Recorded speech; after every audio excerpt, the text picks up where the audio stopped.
2025 का साल जो है भारतीय शेयर बाजार के लिए थोड़ा मुश्किल रहा। दुनिया भर में जो है अनसर्टेनिटीज रही और भारत भी इससे अछूता नहीं रहा। खासकर रुपए की कमजोरी और विदेशी निवेशकों की बिकवाली ने है जो बाजार को है दबाव में रखा। लेकिन जेफरीज के क्रिस्टोफर वुड के मुताबिक 2026 में भारत के शेयर बाजार में अच्छी तेजी देखने को मिलेगी। क्या कहा है क्रिस्टोफर वुड ने, प्रवीण सर से समझने की कोशिश करेंगे। सर, कहा जा रहा है कि 10 से 15% की तेजी देखने को मिल सकती है। 2026 में सेंसेक्स जो है 1 लाख के आंकड़े को पार कर पाएगा। और अभी फिलहाल हम लोग देख रहे हैं तो निफ्टी में भी है, हालांकि रिकॉर्ड्स तो बन ही रहे हैं, आसपास में है। नहीं, बिल्कुल क्रिस्टोफर वुड ने एक तो जो बात आप बता रहे हैं कि 1 लाख पे पहुंच सकता है अगले साल 2026 में सेंसेक्स। उसके अलावा उन्होंने बहुत सारे फैक्टर बताएं जिसकी वजह से ऐसा मुमकिन हो सकता है। एक तो उन्होंने ये बताया है कि कंपनियों की जो अर्निंग्स हैं उसमें सुधार आता हुआ दिखाई दे रहा है।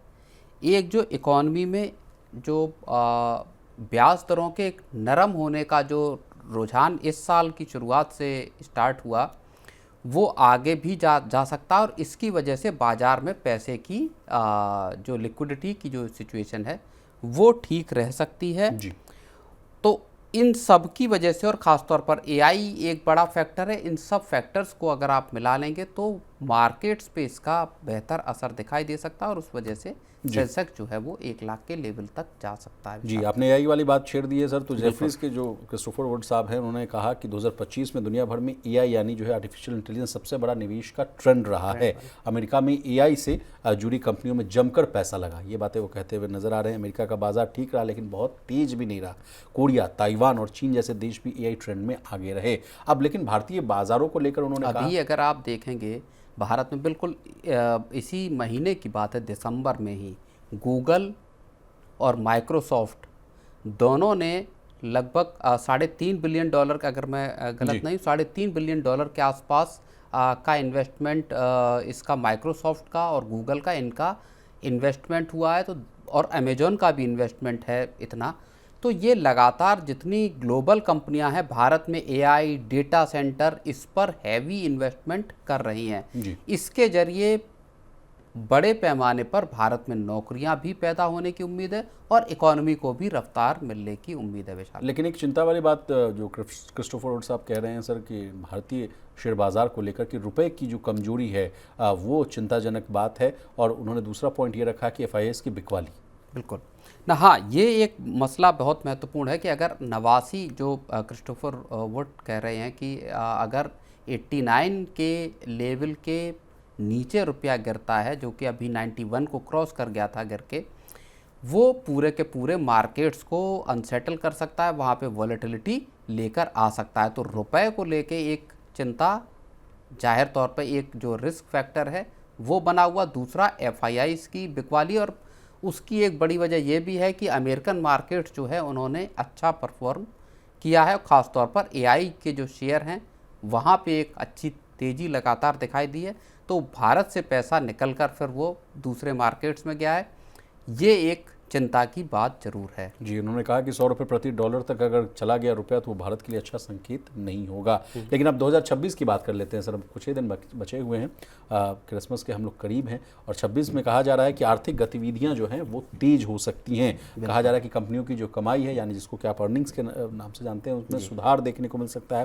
ब्याज दरें कम रहने से बाजार को जो है सपोर्ट मिलता हुआ दिखेगा। ये 3 पॉइंट्स वो कह रहे हैं। आप सहमत हैं सर? नहीं, बिल्कुल ये बात सही है कि अर्निंग सीजन में हम सुधार आते हुए इसी जो क्वार्टर है उसमें हमने देखा हुआ, जो दूसरा क्वार्टर स्टार्ट हुआ उसके जो तिमाही नतीजे आए वहाँ पे हमको अर्निंग्स में सुधार आता हुआ दिखाई दिया। आर्थिक गतिविधियों की अगर आप बात करेंगे तो पहले क्वार्टर और दूसरे क्वार्टर दोनों में जो जीडीपी का रेट है, जीडीपी की ग्रोथ रेट है, वो आपका 8% का एवरेज निकल कर आया। पहले 7.8% रहा, फिर भी 8.2% रहा।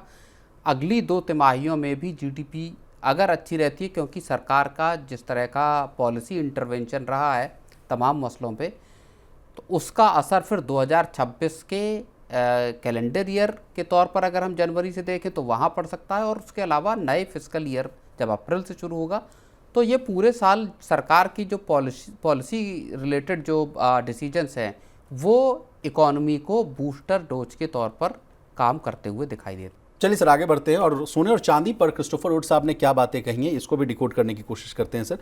उन्होंने कहा है कि सोने को लेकर उनका जो रुख है वो सकारात्मक है, पॉजिटिव है सर। खासकर गोल्ड कंपनियों के शेयरों को लेकर भी वो बुलिश नजर आते हुए दिख रहे हैं और बीच में वो कह रहे हैं कि हल्की गिरावट आ सकती है लेकिन लंबी अवधि में जो रुझान है वो थोड़ा मजबूत ही का ही है। और इसके पीछे उन्होंने तर्क दिया है कि भारत में जो सोने की जो घरेलू मांग है यानी जो डिमांड है वो बदस्तूर जारी रहेगी। और जिस तरह से सर अभी जो है वेडिंग सीजन देख लीजिए और फेस्टिवल सीजन की भी शुरुआत हो ही जाएगी 14 तारीख के बाद से, तो फिर से जो मांग जो है वो बढ़ती हुआ दिखेगा। और अभी 1,33,000 के पार है सोना। कल भी हम लोगों ने मनी सेंट्रल में चर्चा करने की कोशिश की थी, सोने ने 70% से अधिक का रिटर्न दे दिया है। चांदी की बात की जाए तो 130% से अधिक का रिटर्न दे चुका है। और अगर मांग बढ़ती है सर तो क्या अब 1.5 लाख, पहले तो हम लोग कहते थे कि लखटकिया हो जाएगा सोना, अब 1.5 लाख का हो जाएगा क्या? नहीं, बिल्कुल देखिए, गोल्ड को लेके और जो डिमांड की बात है, दुनिया के तमाम जो दूसरे देश हैं वहाँ गोल्ड की डिमांड मोटे तौर पर अगर आप देखेंगे तो सेंट्रल बैंक्स आधारित है और थोड़ी बहुत ज्वेलरी वगैरह की डिमांड है। लेकिन दुनिया के 2 देश ऐसे हैं जहाँ पे कंज्यूमर डिमांड बहुत हैवी है, उसमें एक है चीन और दूसरा है भारत। भारत और चीन, बिल्कुल दोनों की आबादी भी बड़ी है। भारत और चीन की कंज्यूमर डिमांड में भी फर्क है। एक भारत में सोने को लेके एक इमोशनल कनेक्ट है, एक ऐतिहासिक सदियों से आप कहें गोल्ड घर की सबसे महत्वपूर्ण असेट माना गया है, बहुत शुरुआत से, पुराने ज़माने से देख लीजिए। चीन में गोल्ड के ऑर्नामेंट्स या गोल्ड में इन्वेस्टमेंट की जो कंज्यूमर डिमांड है वो बहुत ज़्यादा पुरानी नहीं है, वो एक प्रैक्टिकल वे में वहाँ पे तमाम असेट क्लास के साथ है। और हाल के वक्त में जब से रियल एस्टेट मार्केट में क्रैश आया है चाइना के, तब से गोल्ड की डिमांड चीन में बढ़ती हुई दिखाई दी है। और वहाँ के सेंट्रल बैंक ने भी भर भर कर सोना खरीदा। सेंट्रल बैंक जाहिर तौर पर दुनिया भर के सेंट्रल बैंक खरीद रहे हैं, भारत का भी खरीद रहा है, चीन और ज़्यादा खरीद रहा है। तो भारत में जो कंज्यूमर डिमांड है वो जाहिर तौर पर गोल्ड के प्राइसेस को ऊंचा किए हुए है। सरकार भी इस बात से परेशान है क्योंकि गोल्ड भारत इंपोर्ट करता है, हर साल लगभग 600 से 800 टन के आसपास गोल्ड का इंपोर्ट भारत को करना पड़ता है। और इतना गोल्ड जब हम इंपोर्ट करते हैं तो इंपोर्ट बिल भी चुकाते हैं, तो वो सरकार की जो डॉलर का पूरा मसला है वहाँ जाके गड़बड़ा जाता है। जैसे क्रूड का हिसाब है वैसे ही तो सरकार चाहती है कि साहब देश का सोना किसी तरह से यूज हो, उसमें आए, रिसाइकिल हो, बार बार उसी सोने का यूज़ किया जाए, इंपोर्ट कम करना पड़े। लेकिन वो हो नहीं रहा और इसी वजह से ग्लोबल डिमांड जो है सो है, भारत की जो घरेलू डिमांड है दरअसल वो भी प्राइसेस को शूट अप करने में बड़ी मददगार साबित हो रही है।